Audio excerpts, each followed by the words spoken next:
everyone, this is Preeti Sharma and welcome to Shilpreeti Learning।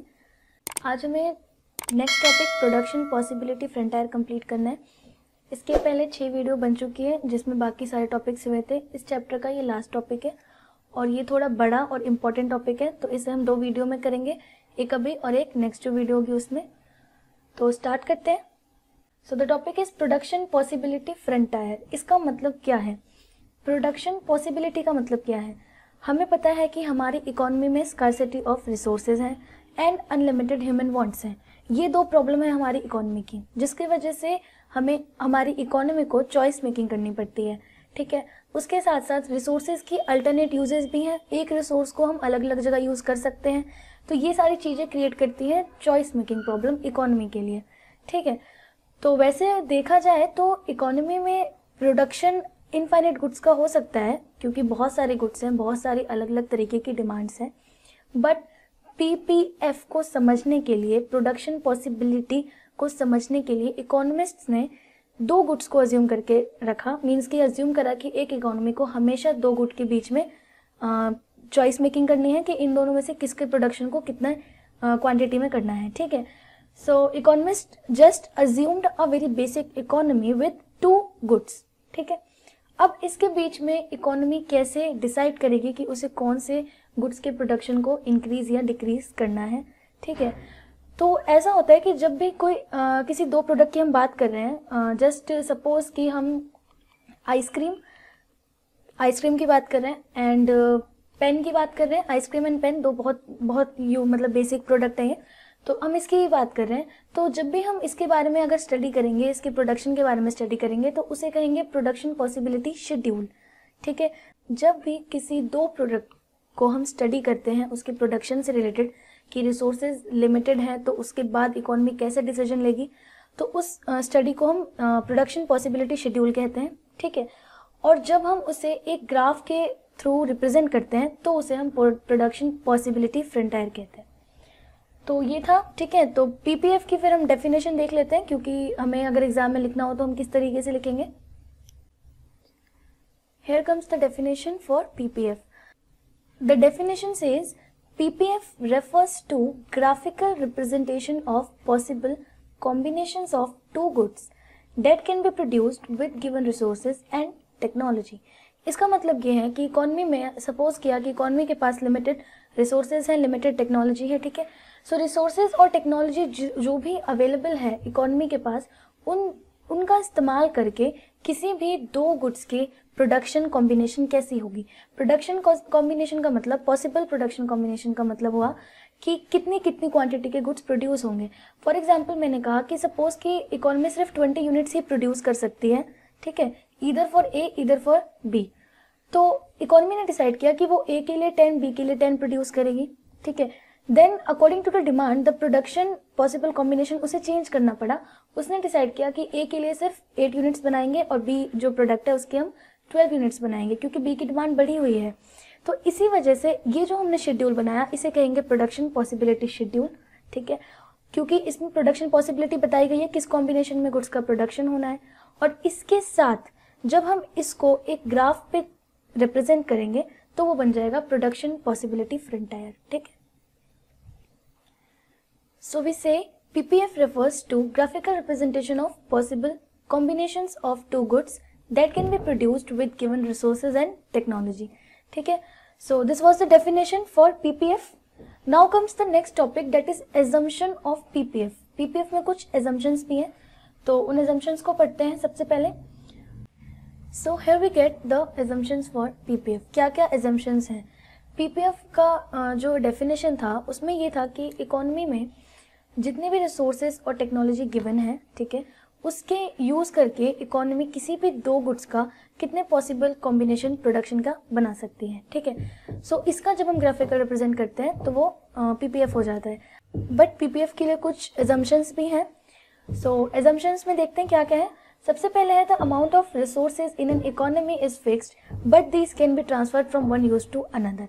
ये तो fix है कि जो इकोनॉमी के रिसोर्सेज हैं वो तो लिमिटेड हैं। ठीक है, जितना भी अमाउंट ऑफ रिसोर्सेज अवेलेबल है इकोनॉमी में, हम ऐसा अज्यूम करके चलते हैं कि वो फिक्स्ड है। ठीक है, लिमिटेड है, बट उसे हम एक यूज से दूसरे यूज में ट्रांसफर कर सकते हैं। ठीक है, उसके बाद है only 2 goods can be produced with the given resources. हम ये अज्यूम करके चलते हैं कि सिर्फ 2 गुड्स का ही कॉम्बिनेशन हम जज करना है, मीन्स कि सिर्फ 2 गुड्स ही प्रोड्यूस हो सकते हैं गिवन रिसोर्सेज से। Next comes resources are fully and efficiently utilised. Next जो अजम्पशन है वो ये है कि रिसोर्सेज को हम फुल्ली एंड एफिशिएंटली यूज़ कर रहे हैं, बिल्कुल भी उसमें वेस्ट नहीं होने दे रहे।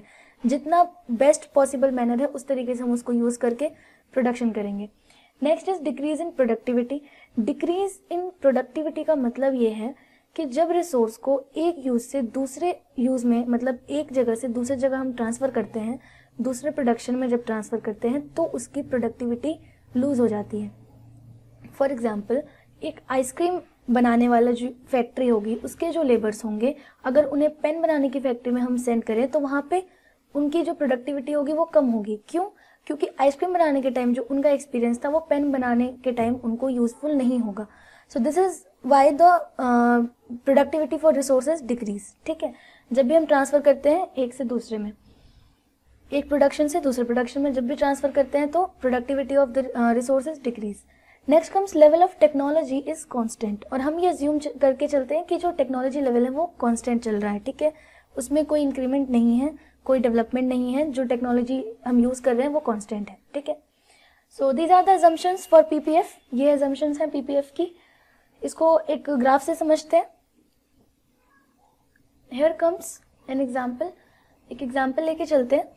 इस एग्जाम्पल में जो एग्जाम्पल है इसमें कहा गया है कि यहाँ पे commodity X and Y, 2 commodity है। ठीक है, इसमें जो पॉसिबिलिटी है वो A B C D E, ये 5 पॉसिबिलिटीज हो रही हैं। इसकी प्रोडक्शन कॉम्बिनेशन जो पॉसिबल कॉम्बिनेशन है वो ये 5 कॉम्बिनेशन हैं। ठीक है, इसका ग्राफ बनाने को बोला गया है, तो इसका जो ग्राफ बनेगा वो इस तरीके का बनेगा। अब इसमें कहा है कि show these production possibilities through PPF, what do the points on the curve indicate. इसको हमें शो करना था तो हमने इसको एज अ ग्राफ यहाँ पे शो किया। कैसे किया? कमोडिटी एक्स का 0 प्रोडक्शन जब हो रहा है तब कमोडिटी वाई में 10 यूनिट्स प्रोड्यूस हो रहे हैं, तो कमोडिटी वाई में 10 यूनिट्स प्रोड्यूस होंगे और एक्स का 0 प्रोडक्शन। सिमिलरली जो बी कॉम्बिनेशन है उसमें 1 एंड 9 का कॉम्बिनेशन है, तो 1 एंड 9 का कॉम्बिनेशन बनाया। ऐसे ये 5 कॉम्बिनेशन बनाए हैं, तो इसको पीपीएफ में इस तरीके से बनाएंगे। उसके बाद इसमें बोला गया है कि ये जो पॉइंट्स है वो क्या इंडिकेट कर रहे हैं, तो ये पॉइंट्स जो हैं प्रोडक्शन पॉसिबिलिटीज इंडिकेट कर रहे हैं। मीन्स कि क्या क्या पॉसिबल कॉम्बिनेशन है एक्स एंड वाई कमोडिटी का with the given resources and technology. ठीक है, next comes label a point F inside the curve, what does this point indicate.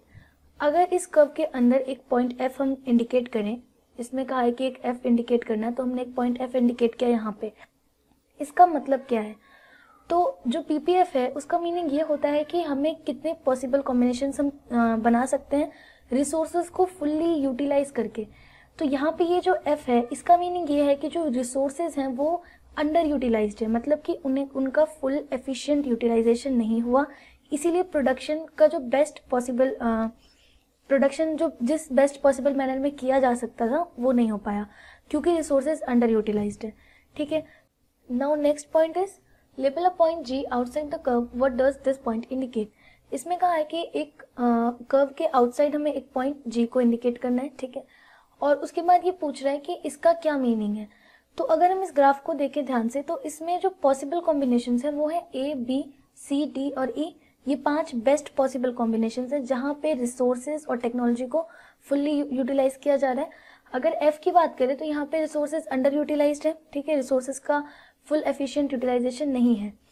अगर हम जी की बात करें तो जी पे प्रोडक्शन करना पॉसिबल नहीं है क्योंकि यहाँ पे ये जो पॉसिबल हमारे कॉम्बिनेशंस थे वो A B C D E है। इसके बाद हमारे पास ज़्यादा रिसोर्स का होना ज़रूरी है, तब जाके हम जी वाला कॉम्बिनेशन अटेन कर पाएंगे। इसका मतलब ये है कि जो जी है वो अनअटेनेबल कॉम्बिनेशन है क्योंकि हमारे पास रिसोर्सेज कम है।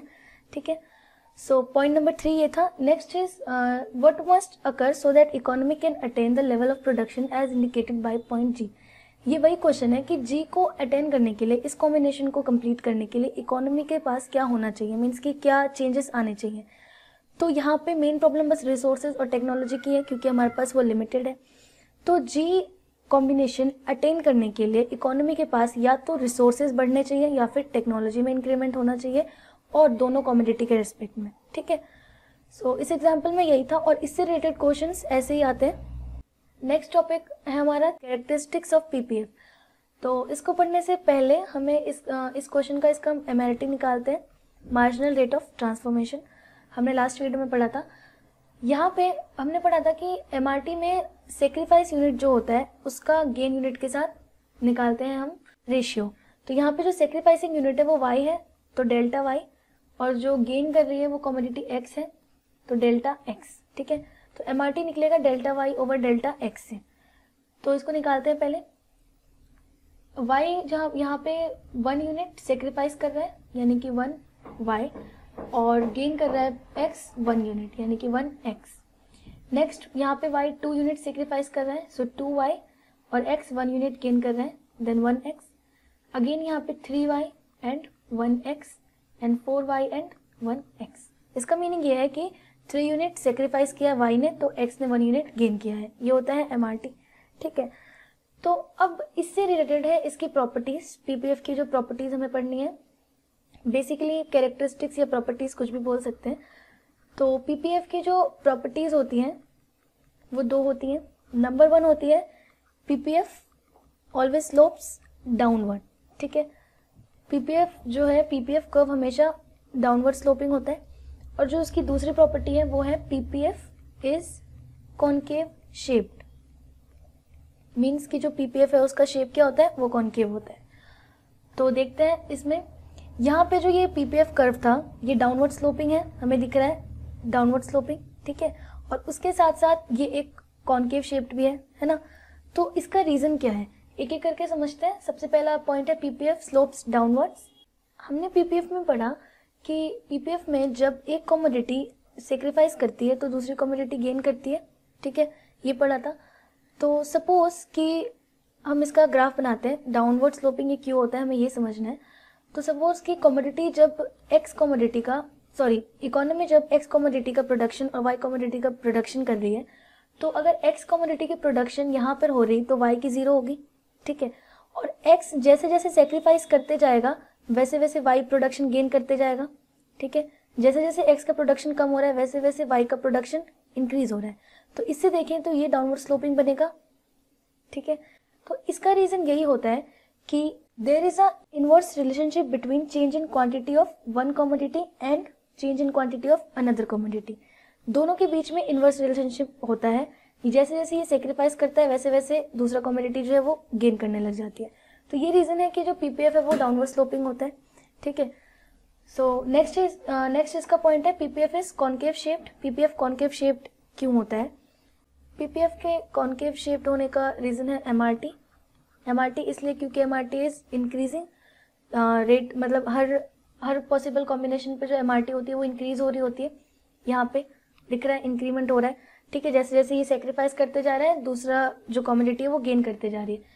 सो यही होता है रीजन एमआरटी, क्योंकि एक के सेक्रीफाइस करने से दूसरी कमोडिटी का प्रोडक्शन बढ़ता है। इसका मीनिंग क्या है कि यहाँ पे एक्स कमोडिटी अपना 1 यूनिट गेन कर सके, इसके लिए एमआरटी को हमेशा इंक्रीमेंट करके सेक्रीफाइस करना पड़ा। मीन्स कि पहले उसने 1 यूनिट सेक्रीफाइस किया तो एक्स ने 1 यूनिट गेन किया, फिर उसे 2 यूनिट सेक्रीफाइस करने पड़े तब एक्स ने 1 यूनिट गेन किया था। सो ये रीजन होता है एमआरटी के इंक्रीमेंट का, और एमआरटी का increment means increase in MRT relates to the concave shape of PPF. इसकी वजह से जो है पीपीएफ का कॉनकेव शेप होता है। ठीक है, सो अगर एग्जाम में आए तो हमें लिखना कैसे है? सो हियर कम्स टॉपिक कैसे लिखना है हमें एग्जाम में। कैरेक्टरिस्टिक्स ऑफ पीपीएफ अगर क्वेश्चन है तो सबसे पहला पॉइंट होगा हमारा पीपीएफ स्लोप्स डाउनवर्ड्स। ठीक है, और लेफ्ट से राइट की तरफ स्लोपिंग होता है, लेफ्ट टू राइट। ठीक है, इसका रीजन ये है, it is because of the inverse relation between change in quantity of one commodity and change in quantity of other commodity. दोनों कमोडिटी के बीच में जो चेंज है वो इनवर्स रिलेशन है। कैसे? एक कमोडिटी का प्रोडक्शन इंक्रीज हो रहा है और दूसरे का डिक्रीज हो रहा है। एक सेक्रीफाइस करेगा तब दूसरा गेन करेगा ड्यू टू लिमिटेड रिसोर्सेज। तो इसी वजह से जो पीपीएफ होता है वो डाउनवर्ड स्लोपिंग होता है। ठीक है, नेक्स्ट जो है वो है PPF is concave shaped. PPF concave shaped क्यों होता है? तो पीपीएफ कॉनकेव शेप्ड इसलिए होता है क्योंकि जो एमआरटी है वो इंक्रीज होते रहता है, बिकॉज ऑफ इंक्रीजिंग एमआरटी। तो एमआरटी में इंक्रीज इसलिए होता है क्योंकि एक कमोडिटी जो सेक्रीफाइस कर रही है और जो दूसरी गेन कर रही है, इस कमोडिटी को अगर एक्स कमोडिटी सेक्रीफाइस कर रहा है तो उसे हर बार ज़्यादा सेक्रीफाइस करना पड़ेगा, तब जाके जो वाई है वो 1 यूनिट एक्स्ट्रा गेन कर पाएगा।